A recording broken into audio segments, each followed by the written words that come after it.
So I want to talk today a little bit more about attachment.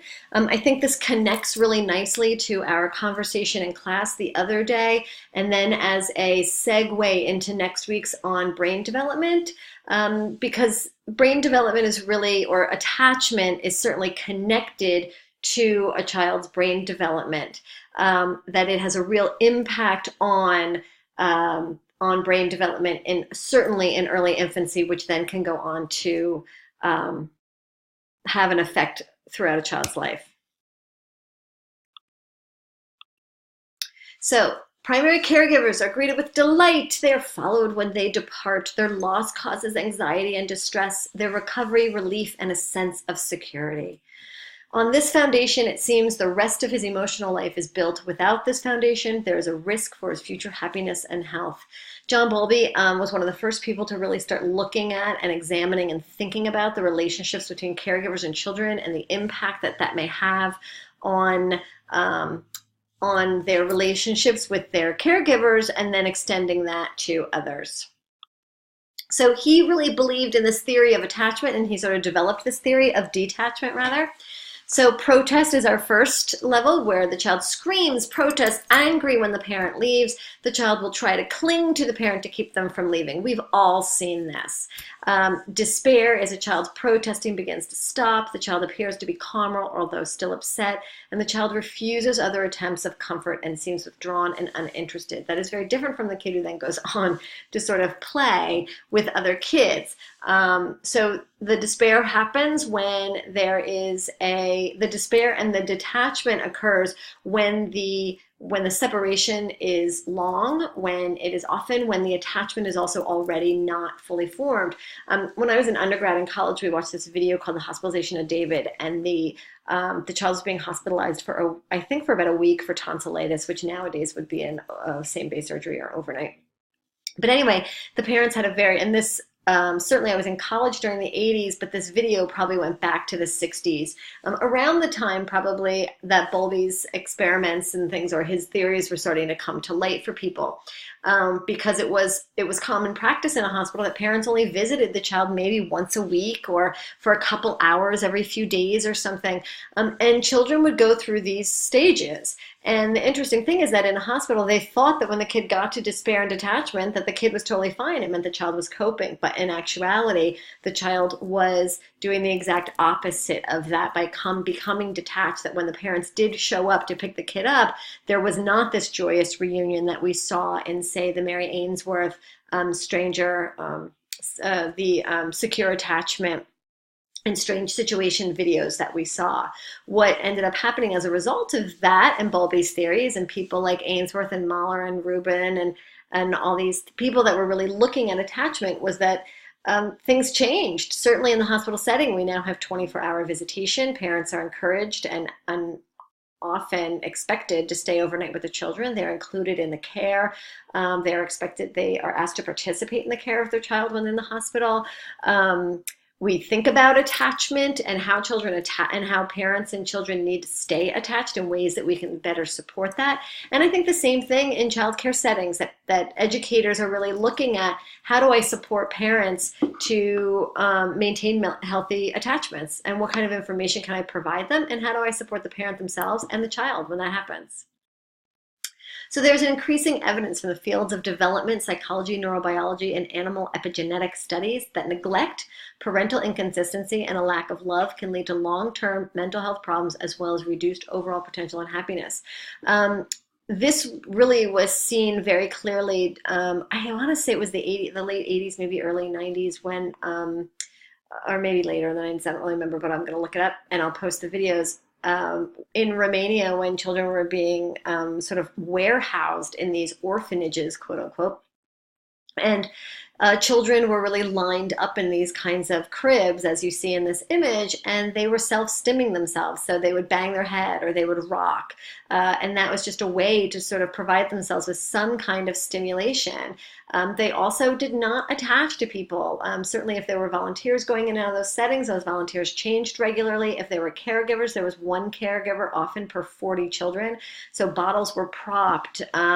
Things were positioned in a way that the child didn't require an adult to hold that baby. And like we talked about in class the other night, the whole purpose of feeding or nursing a baby was to hold that child close and really reinforce that natural attachment between parent and baby, or caregiver and baby, through feeding, through nursing. So these kinds of environments were not supportive of long-term attachments, and many of these children went on to also have developmental delays because without, and this is the connection to brain development, without that attachment, without that responsive caregiver to form that attachment, there's no serve and return, there's no responsivity, there's no back and forth between where the child makes a noise, you make a noise, where you make a noise, the baby makes a noise. That sort of dance that parents do, that little dance with their baby that goes back and forth, that really sends the method that builds and strengthens the neurotransmitters in the brain that are rapidly developing, certainly in the first year, if not all 3 years of first 3 years of life. So how do we support attachment? So attachment and brain development are connected to each other. Attachment supports the brain development in a child, that sort of connection, that back and forth that occurs. Brains are not built but developed over time, and they are developed through experiences that the child has. The more opportunities the child has to engage, to explore through a sensory, or to feel connected to a person, builds up in a supportive and loving environment, builds upon those neurotransmitters, creates more pathways within the brain, builds upon the ones that are already there, strengthening those methods of getting information out to the rest of the body, which creates a sense of adaptability, increases executive functioning when children get older. The positive interactions between baby and caregivers build solid foundations for future development. So those positive interactions that you have as an infant are what support the executive functioning of a preschooler, are what support the language and learning of a young child into an adult child, the metacognition of a middle childhood and on into adolescence. Supporting caregivers and understanding their feelings, and building strong relationships with parents as a tool for education and advocacy, that these two really go together. That when we can support the parent who's dropping the child off and going to work, not making them feel guilty or badly about that choice or that decision that may not even be a choice or a decision. It might just be a fact of life that they have to do. For most of us, it is. And that we are supporting parents in how to best help themselves with that transition, as well as the baby in that transition, or the child in that transition, that we're really finding ways to develop hello and goodbye rituals, that we're helping families to adjust to those changes and to better understand each, and for the teachers or the educators to better understand the parents, and the parents to better understand their babies and their reactions. So supporting risk factors for healthy brain development, and this is by no means a complete or full list, nor does it mean that if you have all these things or don't have these things, that is the, bringing the hammer down on the future of a child, that they're going to have, not be able to build relationships or friendships going forward, that there's going to be a developmental delay. It does not necessarily indicate that. There are other factors involved, but these are risk factors, and this is by no means a complete list. So ways to support attachment is that positive interactions, that serve and return, that I do, you do, I do, that back and forth that we saw. I watched that still face video, and this is part of it. That still face video really shows you that back and forth, and when the mother stops doing it, that baby gets upset, that baby works hard. Every time I watch that video, I have to say I'm almost brought to tears. I'm just like, oh my God, please respond to this baby. I can't even imagine being that mother. She must have just been like, please tell me this is going to end in a minute so I can stop my baby from crying. If you haven't watched that video, I highly recommend it. It's an incredibly powerful video about the way that babies and parents respond and interact with one another. Motherese, the way that we talk to babies with that high-pitched tone, and with, oh, you're so cute, and oh, I'm going to get you your little bottle, and here's your diaper change, and the way that we talk to babies in that very high-pitched mother-ease kind of tone has actually been proven that there's a reason why we do it, because babies respond. They like it. They like the sing-songy nature. They like the musical quality of it. They like the high-pitched sound of it. And so we do it, and we do it instinctively. And parents will always say, I'm never going to talk to my baby that way, but we all do. Responsive care, we go back and forth, that when the baby cries, when the baby's hungry, needs a diaper change, the parent or the caregiver is being responsive. The parent or the caregiver is picking up that baby, feeding the baby, taking care of it. Hello and goodbye rituals, or helping children adjust to separation. So hello and goodbye rituals are going to be preparing your child for that goodbye, telling them when you come to get them, here's what we're going to do, making a plan for those separations, so the child learns that you're going to come back. Things like pop-up toys reinforce that. When the toy disappears and then you push the button and it comes back. Blowing bubbles reinforce it also. Blowing bubbles and popping them. Goodbye, bubble. Blow some more. Hello, bubbles. They're back. Peekaboo, games of peekaboo also reinforce hello and goodbyes, or reinforce that separation and return, that sort of that joyous occasion when the mother returns, or the father returns, or the caregiver comes back, that joyous moment when the bubble reappears and all is right with the world. Those are all ways to support children with separation and supporting the development of strong, healthy attachments. Healthy stress that helps kids develop coping and cultivate resilience.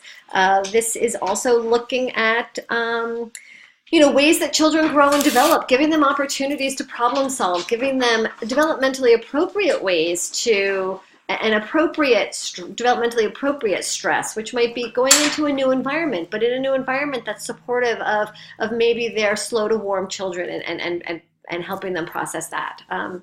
So risk factors are going to be toxic stress without an additional caregiver to provide support. So sometimes when there is an additional caregiver to provide the support, that can counter much of this. Much of this is really just contingent on what's happening when it happens.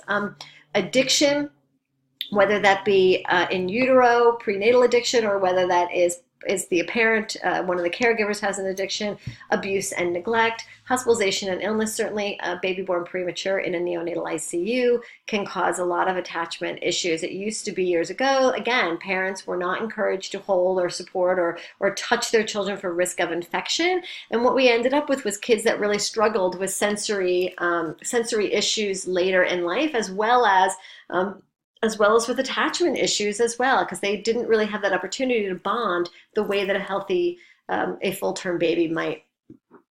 Chronic illness and special needs. All three of these, though, I will say now, there are way more, there's been a lot of research done on how to better support bonding and attachment in the hospital, especially for premature infants or chronically ill and children with special needs early on in their lives, so that parents don't have those, so that babies and parents are bonding. We're finding different ways through kangaroo care, skin-to-skin contact, being able to use the mother's voice and music and an audio so the child hears the parent sing. All these kinds of things are really helping to establish relationships for parents, as well as providing the input for attachment, which again supports the neurodevelopment and the brain development of that infant.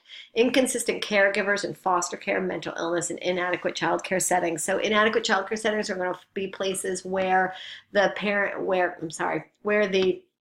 the ratio of child to caregivers isn't adequate, where maybe it's one adult to 10 infants. That's not a safe environment. So that's going to cause some problems for that baby, which is why affordable childcare is so important. Mental illness, foster care, these are also environments where children might be, certainly in foster care, might be shuffled from one place to another, where they're never really in the same place to predict, to determine, to understand, to learn routines, to develop those hello and goodbye rituals. So this is just a brief overview of attachment. So I hope that this is helpful. If you have any follow-up questions, please just post them to the comment section where this is posted in the community.